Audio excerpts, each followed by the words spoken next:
Hi, Fidel here. I'm going to show you how I start my fire and how I preheat my oven before any kind of pizza party or anything I'm going to do. The things I like to use is a fire starter. This is what we get here in Japan. They're called ignition charcoals. They come in this package of 16 pieces. Only need one piece. Of course, we need a little bit of kindling. I've got a lot here. What I'll end up doing is breaking these branches off and kind of intertwining them throughout my tower inside the oven. And then of course we need some very good dry firewood. The way you can tell if it's dry is if you hear kind of a clanking sound like that. It's dry. If it's not dry, you're gonna have smoke all over the place. Now here's a kind of a demonstration of how I like to do it. Because my oven is a kind of a barrel type. It's really good for baking breads and things like that, or all day kind of baking, roasting things. But we can also do very good pizzas in here, Neapolitan pizzas, New York pizzas. So, but it's very deep. It's very deep. So I try to get 2 longer pieces and set those directly into the oven as so. Then I'll take 2 shorter pieces, set them as so. I'll set my fire starter right here, somewhere in the center, and I'll continue on with my tower, going up with longer pieces and then shorter pieces, as so.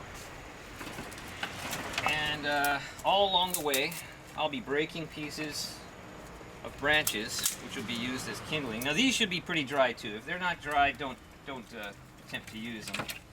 It's really just going to cause a lot of smoke. And this is just kind of an example of how it'd be set up with the fire starter down at the bottom at the center. Lots of kindling from the bottom going up to about here, and your tower going almost as high as it'll go. Then I don't have any good examples, but I try to get a piece that's about this big on each side, leaning on the tower. One on this side, one on this side, a thicker piece. I have more in my pile over there. But they'll lean against the tower, so when the main tower starts to lose strength and caves in, these should fall right into the middle here, as so, and these will begin to take over the burning. This should ensure a pretty even fire, and should heat up the oven quite well. You have to add firewood maybe once every 40 minutes. Could be less, could be more, depending on the wood you're using and how dry it is. But if it's dry wood, you should be able to get about 45 minutes out of your initial stack. So I'm going to go ahead and set up my oven right now. We'll stop the camera and we'll show the starting of the fire later. Okay? Thanks for watching. Charcoal thing.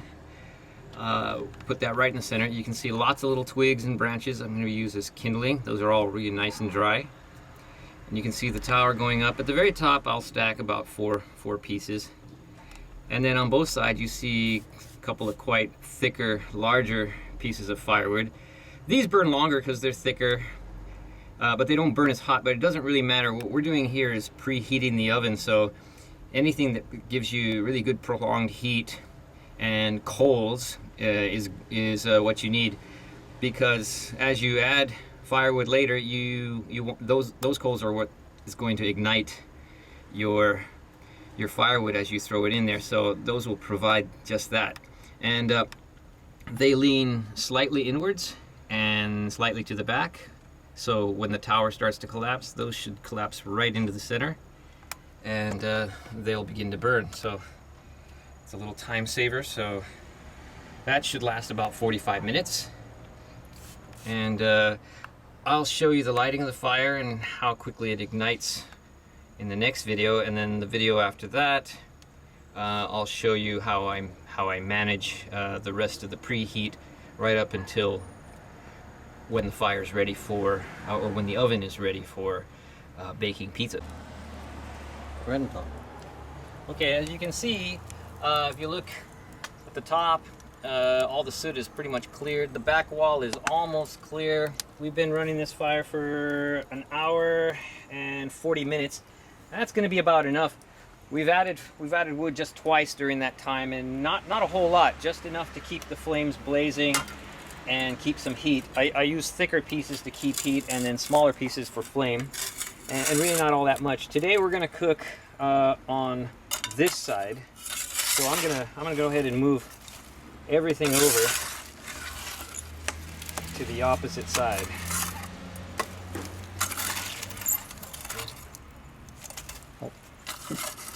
What? Oh, okay. Well, we're having technical difficulties. Okay. Otherwise I would drop in the camera. Okay.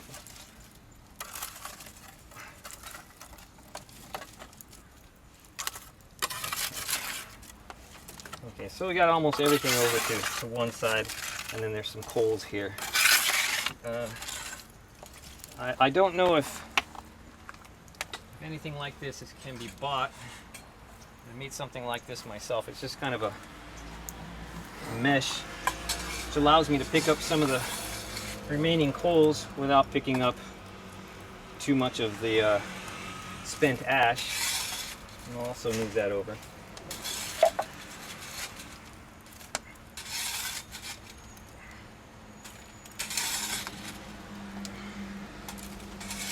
And it's pretty hot in there, so if you have some shorter tools like I appear to have, you're going to need some welding gloves, some welder's gloves that protect you from the heat. For the most part, that's pretty much it. So I'm not going to bore you with the rest of my prep here, but I'll just tell you that I'm going to give this a wet sweep and possibly a mop, depending on how much ash I need to get out. But often one of my brooms is really tight bristled, and it cleans off the floor quite well. So that's about it. We're about ready to cook. Let me take a quick temp reading of the floor. Okay, we have Fahrenheit. We're at 823 degrees on the floor. The back wall is 884. Side wall is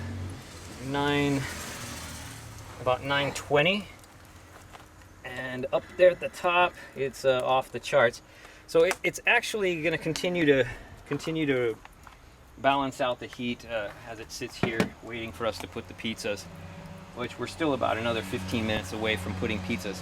But that's it. That's how I manage my oven. That's how I start a fire and preheat my oven. It took all of about an hour and 40 minutes. That's it.